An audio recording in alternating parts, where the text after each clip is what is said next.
감사합니다. 네, 됐어요. 된 겁니다. 네. 너무 더워졌어요. 이제 오후가 되니까 나른해지고 덥고 이제 봄 날씨가 된 것 같습니다. 봄이 되면 여러분 우리가 무엇을 해야 됩니까? 맞습니다. 전도해야 합니다. 그리고 또 무엇을 해야 합니까? 기도해야 합니다. 봄은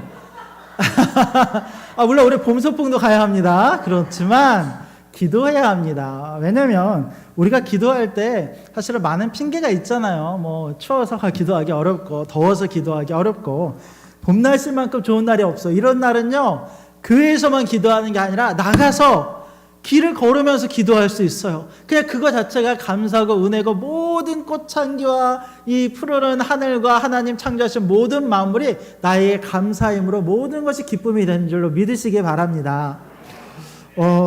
저는 이제 그 축구를 좋아해요.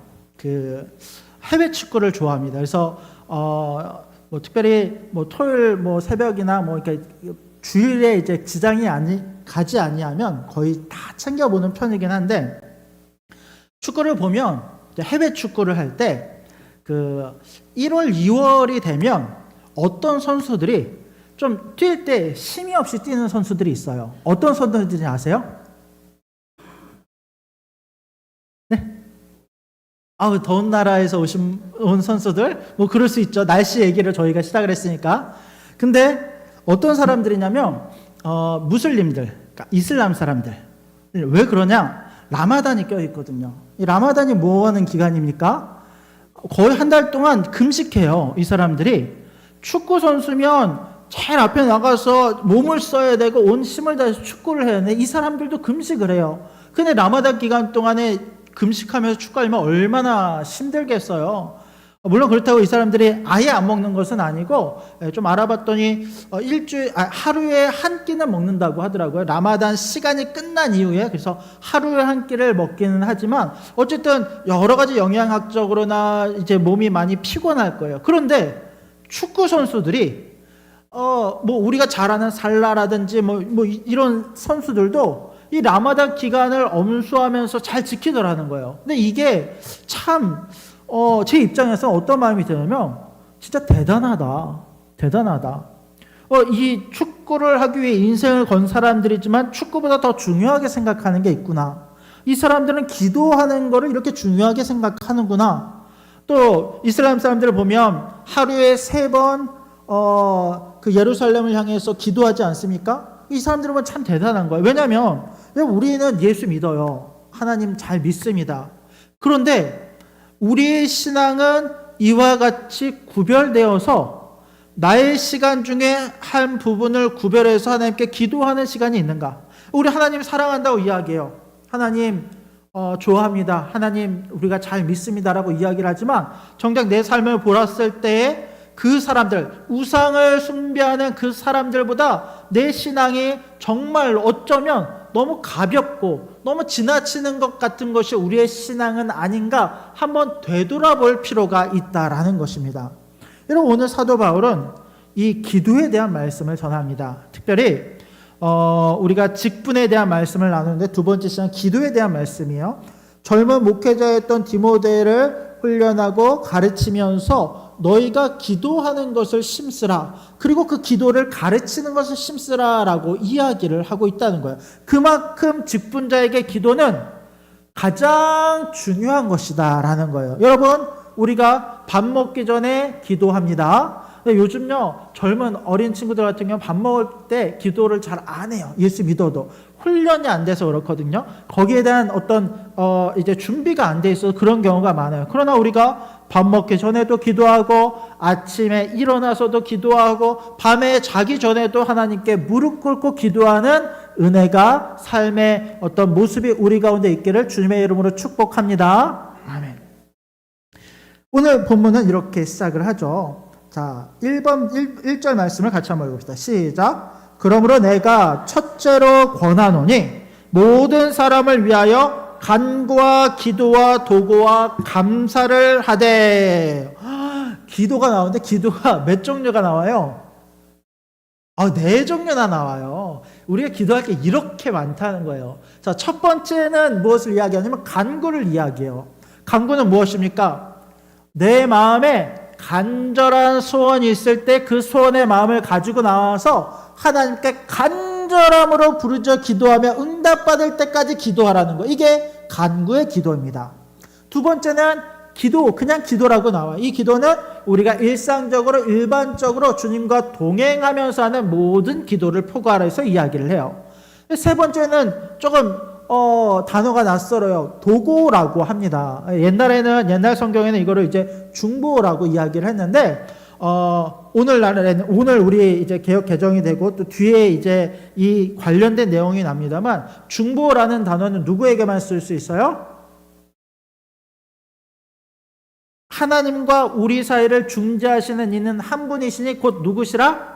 예수 그리스도시라. 그래서 예수님만 중보하실 수 있다고 해서 우리는 이제 중보 기도라는 단어를 안 쓰고 공식적으로는 도고 기도라고 합니다. 그런데 그게 익숙하지 않고 또 그 의미를 우리가 일부러 왜곡해서 이 말을 하는 것은 아니기 때문에 일상생활에서 편하게 중보라는 이야기를 하셔도 됩니다만 조금 궁극적으로 본질적인 것을 따지면 조금 차이는 있다는 것 정도로만 아시면 됩니다. 중보기도라고 표현할 수 있고 이야기할 수 있습니다만 어쨌든 도고기도라고 하는 것은 다른 사람을 위해서 기도하는 것을 이야기해요. 자, 기도할 때 나를 위해서 기도하는 것, 간구하는 것 못지않게 다른 사람을 위해서 기도하는 것이 반드시 필요하다는 거예요. 특별히 우리 가운데 늘 기도 제목을 부탁하고 내가 그 사람을 위해서 기도하겠습니다라고 약속하거나 아니면 인사치레로 했을지라도 하나님께서 그것을 보고 계시기 때문에 내가 이야기했던 모든 사람들 위해서 기도하며 기도하는 것을 쉬는 죄를 범하지 않는 우리가 되기를 주님의 이름으로 부탁을 드립니다. 그리고 네 번째 기도는 뭐예요? 감사예요. 감사 기도를 하라는 거예요. 매 순간 우리와 함께 하시며 모든 것들을 때에 따라 부르시는 하나님께 감사 기도를 하는 것이 바로 우리 직분자의 모습이어야 된다라고 말씀하고 있다라는 것입니다. 그런데 이런 기도와 덧붙여서 2절에는 조금 특별한 기도의 목록이 나오죠. 자, 누구를 위해 기도하라라고 나옵니까? 네, 임금들과 높은 지위에 있는 모든 사람을 위하여 기도하라. 임금들과 높은 지위에 있는 모든 사람을 위해서 기도하라라는 거예요. 여러분, 이 당시 임금이라고 하면 왕이에요. 통치자입니다. 심지어 이 당시에 바울이 기록했을 때의 로마의 황제는 이스라엘과 많은 나라들을 점령한 점령국의 왕이었을 뿐만 아니라 시대에 따라서 왕마다 조금씩 차이는 있습니다만 대부분 다른 어떤 민족들을 억압하면서 이 로마의 위대한 기상을 나타내고자 했던 사람들이 로마 황제들 아닙니까? 근데 바울은 이렇게 이야기해요. 그와 같은 임금이라고 할지라도 그와 같은 임금과 높은 자들을 위해서 기도하라라고 말씀하고 있다는 거예요. 오늘날로 우리는 어떻게 이걸 이야기할 수 있습니까? 여러분, 우리가 대통령을 위해서 기도해야 됩니까? 기도하지 말아야 됩니까? 기도해야 돼요. 성경은요, 높은 자들 위해서 우리가 투표를 통해서 세운 리더자들이 좋은 정치를 할 수 있게끔 그 사람을 위해서 기도하라라고 말씀하고 있다는 거예요. 그러면 여러분, 대통령만 위해서 기도해야 될까요? 아니에요. 모든 높은 자들이라고 하는 것은 이 모든 정무를 이끌어가는 국회의원들을 위해서도 우리가 진심으로 기도해야 된다라고 성경은 이야기하고 있다는 것입니다. 그런데 이와 같이 높은 자들을 위해서 기도하는 이유가 무엇입니까? 맞아요. 자, 바로 이어지는 말씀을 봅시다. 그와 같은 이들을 위해서 기도하는 이유와 목적은 이거예요. 우리가 모든 경건과 단정함으로 고요하고 평안한 생활을 하려 함이라. 이건 뭐냐면 위정자들이 그들 가운데 맡겨진 직분을 잘 수행함으로 말미암아서 나라가 평안해지면 그 평안함 가운데 우리가 경건하게 하나님을 잘 믿는 신앙생활을 평안하게 누리며 할 수 있도록 그들을 위해서 기도하라라고 성경은 말씀하고 있다라는 것입니다. 그러면서 여기에는 이런 의미도 있어요. 자, 우리 4절 말씀을 같이 한번 봅시다. 4절. 자, 시작. 3절, 4절을 같이 봅시다. 3절, 4절. 시작.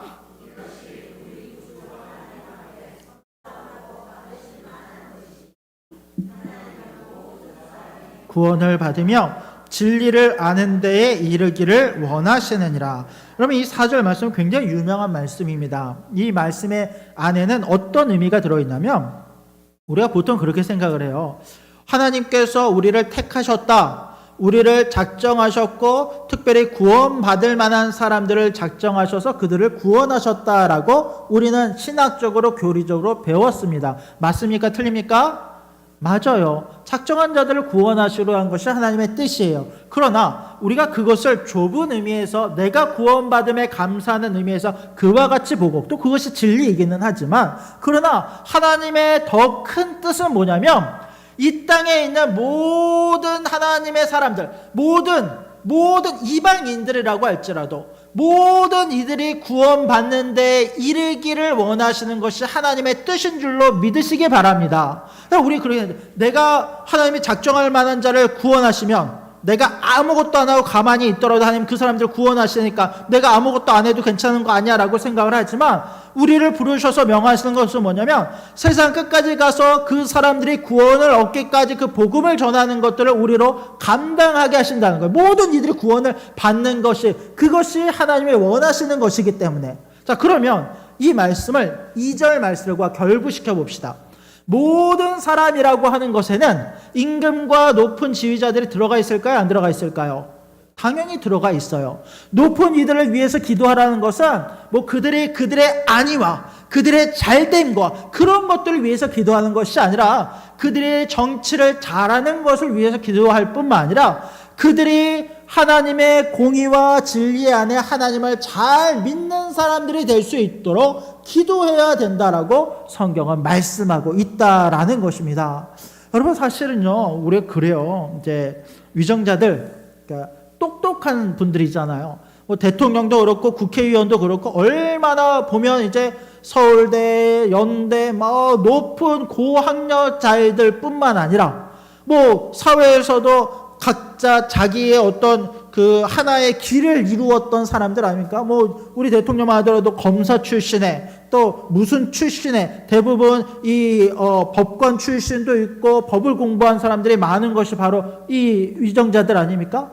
근데 가만히 보면 위정자들도 우리가 이렇게 보면 합리적이고 정치에 대한 마음을 갖고 있으면 백성들을 잘 다스릴 것만 같지만 실제로 다스리는 그 원리들을 보면요 정말 이상하리 많지 미신적인 것들, 우상적인 것들에 빠져 있는 것들을 너무 발견하게 돼요. 뭐 예전에도 그렇습니다만 뭐 이번에도 여러 사건들이 결부되어 있는 걸 보니까 점쟁이 말을 듣고 뭐 점치는 사람들 뭐 이야기를 듣고 이런 과정 속에서 막 일들이 벌어지고 거기서 이제 여러 가지 사건들이 발생했던 것처럼 우리가 위정자들 위해서 기도함으로 이들이 예수 믿고 바른 정치를 할 수 있도록 우리가 국민으로서 마땅히 그 투표를 행한 자들로서 주권을 가진 자들로서 위정자들 위해서 기도해야 될 줄로 믿으시기 바랍니다. 그리고 그들을 위해서 정말로 기도할 수 있는 우리가 되기 원합니다. 특별히 지금 너무 혼란스러운 상태에서 이 목사님도 말 잘못하면 누구 편인가 누구 편인가 좌냐 우냐 이거 가르는데 너무 정신 없는데 누가 됐든지 어떤 자들이 있든지 좌나 우나 이거는요 좌가 나쁘고 우가 나쁘고 이게 아니에요. 좌와 우가 같이 있는 이유는 뭐냐면 모든 정치가 서로 토의하고 협력함으로 한쪽으로 휩쓸리지 않고 백성과 나라가 건강히 서기 위해서 좌우가 있는 것이지 하나가 무조건 옳고 하나가 무조건 틀리기 때문에 싸우는 게 이게 옳은 정치 방식이 아닌데 우리는 너무 한편에서 다른 것들을 공격하는 것이 우리의 마음일 수 있어. 그러나 우리는 더 넓게 하나님의 백성으로서 옳은 것은 옳다, 그른 것은 그르다라고 이야기하며 하나님의 선함이 이 땅에 온전히 이루어지도록 기도할 수 있는 우리가 되기를 주님의 이름으로 축복합니다. 그러면서 5절부터 7절까지는 이 복음과 관련된 이 많은 이들이 구원을 얻게 되는 그 복음과 관련된 이야기, 예수님에 대한 이야기가 잠깐 들어가 있는 것을 볼 수 있어요. 우리 5절부터 7절까지 말씀을 같이 한번 읽어볼까요? 시작. 하나님은 한 분이시요 또 하나님과 사람 사이에 중보자도 한 분이시니 곧 사람이신 그리스도 예수라. 그가 모든 사람을 위하여 자기를 대속물로 주셨으니 기약에 이르러 주신 증거니라. 이를 위하여 내가 전파하는 자와 사도로 세움을 입은 것은 참말이요 거짓이 아니니 믿음과 진리 안에서 내가 이방인의 스승이 되었노라. 자, 모든 갈등은 이 땅에 반드시 있을 수밖에 없어요. 그 당시에 이 디모데가 파송되었던 에베소 교회도 마찬가지입니다만 교회 안에도 여러 가지 분열과 다툼과 싸움이 있을 수밖에 없어요. 저희 가정에서도 보면 요즘은 이제 거의 안 싸웁니다만 어릴 때 보면은 수아와 세아가 작은 것 사탕 하나에도 이 마음이 이렇게 상하거나 서로 싸우거나 이런 일들이 종종 있어요. 그러면 이 싸움이 있을 때 이것을 중재할 수 있는 사람은 누구일까요? 부모예요. 근데 부모가 만약에 한쪽 편을 들게 되면 어떻게 돼요? 상처 입어요, 아이들도. 옳고 그름의 여부도 중요해요. 근데 아이들의 감정이 상해있는데 거기다 옳고 그름을 이야기한다고 그것이 아이들에게 들어갈까요? 안 들어갈까요? 안 들어가요. 그때는 옳고 그름을 가리는 게 아니라 그냥 두 아이를 다 품어주는 것이 부모의 마음이거든요. 자, 하나님과 우리 사이가 갈라졌어요. 깨어졌어요. 이것을 중재하시는 분이 필요해요. 그렇게 중보자로 세워주신 분이 누구냐면 예수님이세요. 예수님은 하나님이시면서 사람이신 분이세요. 사람이신 예수님께서 우리 인간의 모든 것들을 이미 경험하셨기 때문에, 인간으로서 누리는 희노애락을 다 경험하셨기 때문에 누구보다도 인간의 입장이 되어서 하나님께 기도하실 수 있는 진짜 우리의 중보자가 되신다는 거예요. 우리가 다른 사람을 위해서 기도하는 것과 비교도 할 수 없을 정도로 예수님께서 우리를 위해서 지금도 기도하고 계심을 여러분 믿으시기 바랍니다. 그것을 우리가 알고 나면요, 우리도 기도할 수밖에 없어요. 나의 중보자가 되시면 나의 구원자가 되신 그분을 붙잡고 우리 가운데 맡겨진 이 복음의 일과 또 직분의 일과 기도의 일을 잘 감당하는 우리가 되기를 주님의 이름으로 축복합니다. 자, 그러면서 8절부터 15절까지는 또 어려운 말씀이 들어가 있어요. 이 말씀을 딱 읽어보면요, 이걸 우리 어떻게 해석해야 되는가, 말씀을 말씀대로 해석해야 되는가, 시대에 따라 해석해야 되는가, 여러 고민들이 생기는 말씀들이에요. 한번 볼까요, 우리? 자, 8절부터 15절까지인데요. 먼저 8절부터 10절까지 말씀을 같이 읽어봅시다. 8절부터 10절입니다. 시작.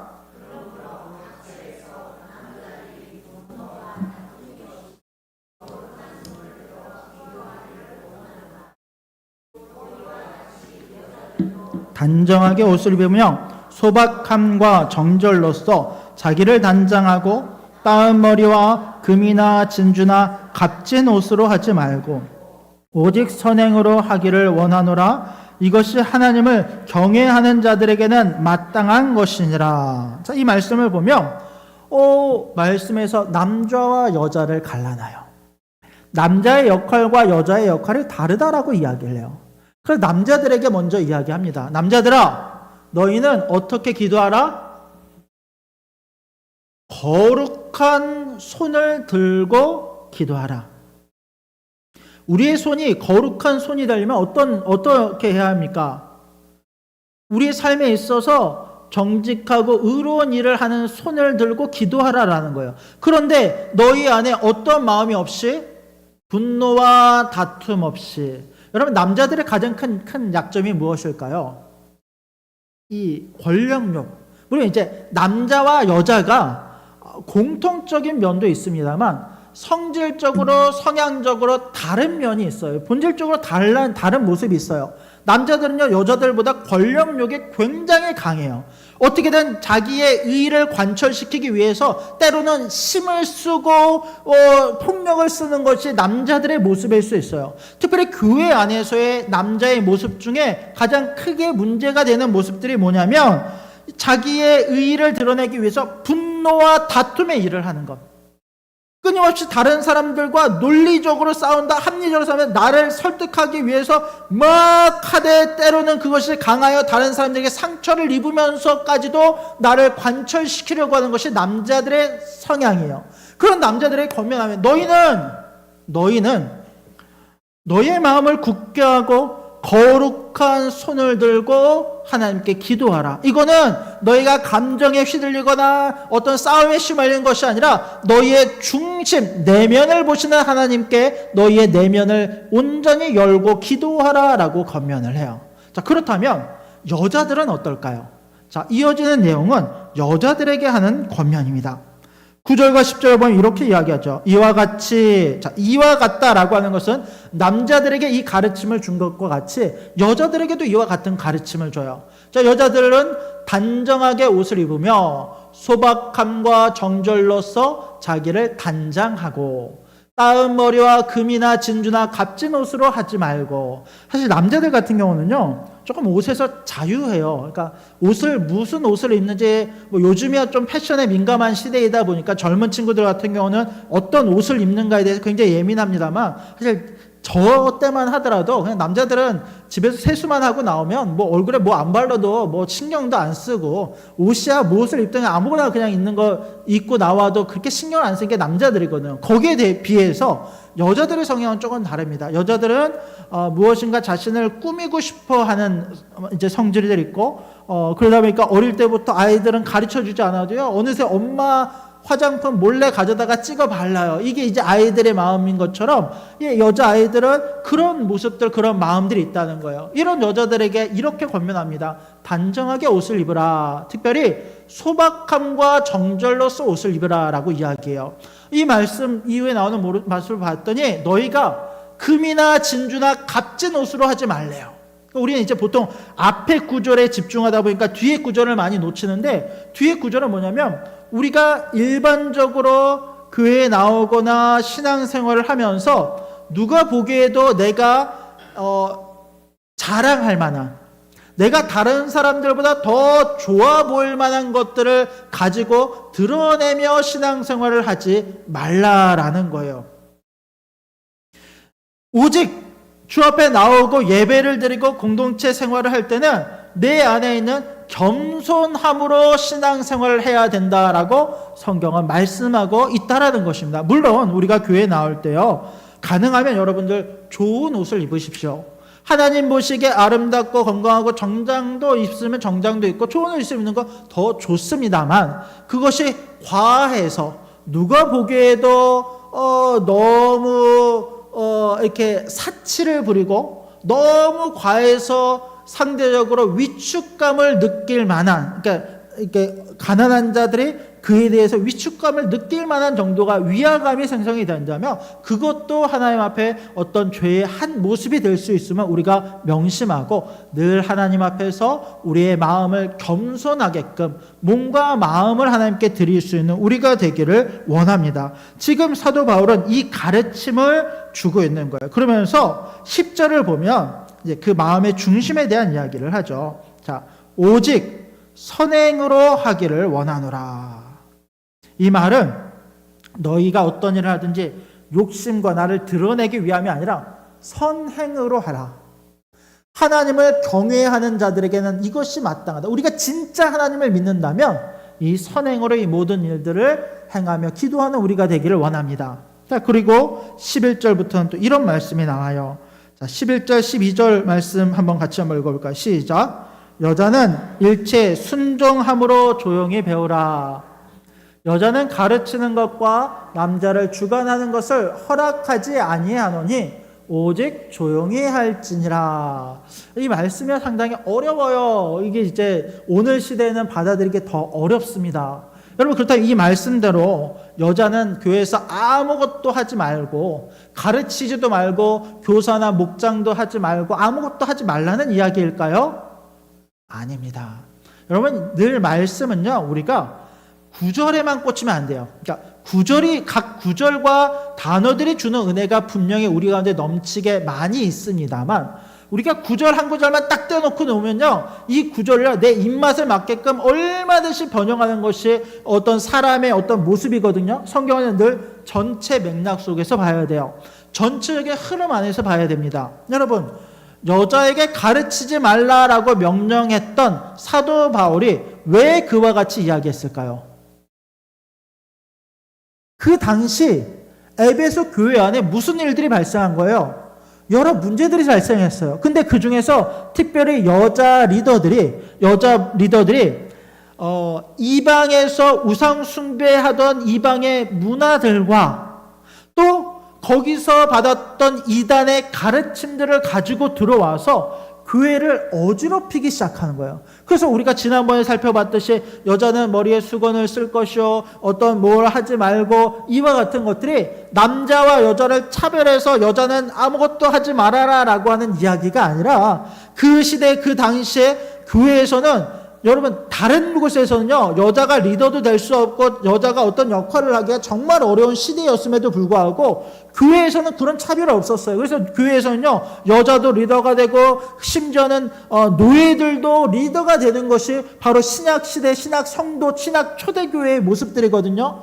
다 이런 관점인 거예요. 여자들이 리더가 되지 말라라가 아니라 그와 같이 이단의 가르침을 가지고 들어와서 교회를 혼란스럽게 여기던 당시의 여자 리더들에게 너희가 그와 같이 가르치는 것을 허락하지 아니한다라고 선언하고 있는 거예요. 너희가 말과 몸을 조심해서 이 모든 것들을 질서 가운데 너희 가운데 맡겨진 역할을 감당해야지, 그것을 넘어서서 하나님의 진리를 넘어서는 것들을 행하며 교회를 어지럽히는 것을 너희가 하지 말 것을 말씀하고 있다라는 것입니다.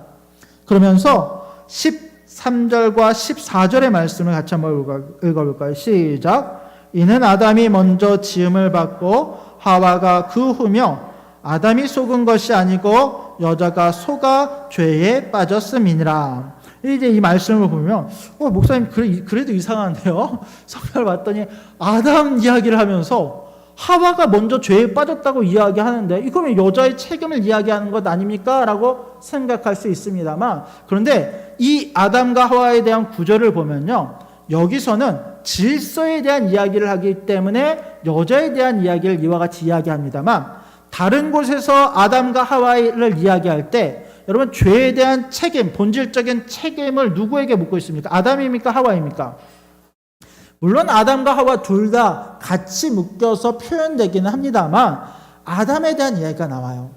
아담이 복음에 대한 이야기를 할 때도 아담 한 사람으로 말미암아 이 땅에 죄가 들어왔다라고 말씀하면서 남자였던 아담이 지었던 죄의 무게가 어떤 것인지에 대해서 이미 말씀하고 있다는 거예요. 그래서 이 한 구절뿐만 아니라 전체적인 맥락 안에서 살피면 여기서는 질서에 대한 말씀을 강조하기 위해서 이와 같이 언급을 하고 있지만, 전체적인 맥락 안에서는 남자와 여자가 할 것 없이 모두 다 하나님 앞에 죄인이요 또 그와 같이 하나님의 사랑으로 구원함을 얻은 존재들임을 믿으시기 바랍니다.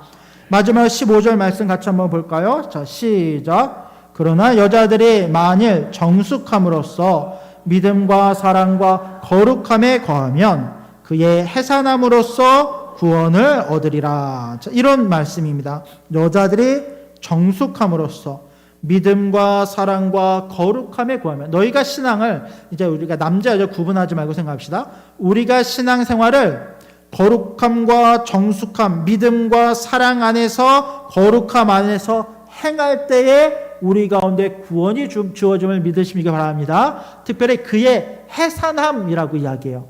그의 해산함이라고 하는 것은 어떤 의미냐면, 해산함으로 여자의 후손이 사단의 머리를 깰 거라고 하셨던 예언의 말씀처럼 그의 해산함으로 곧 예수 그리스도의 이름으로 말미암아 우리가 구원함을 얻게 될 것을 말씀하고 있다라는 것입니다. 여러분, 오늘 이 말씀을 통해서 우리가 우리의 모습을 돌아볼 수 있는 우리가 되길 원합니다. 먼저는 하나님 앞에 기도하는 것을 잘 감당하는 우리가 될 수 있도록, 또 하나는 교회 질서 가운데 하나님을 사랑함으로 질서 가운데 행하며 하나님을 온전히 섬기며 예배하는 우리가 될 수 있도록 말씀 안에 기도하고 또 도전받으며 나아가는 저와 여러분들이 될 수 있기를 주님의 이름으로 간절히 부탁드립니다. 아멘. 기도하겠습니다.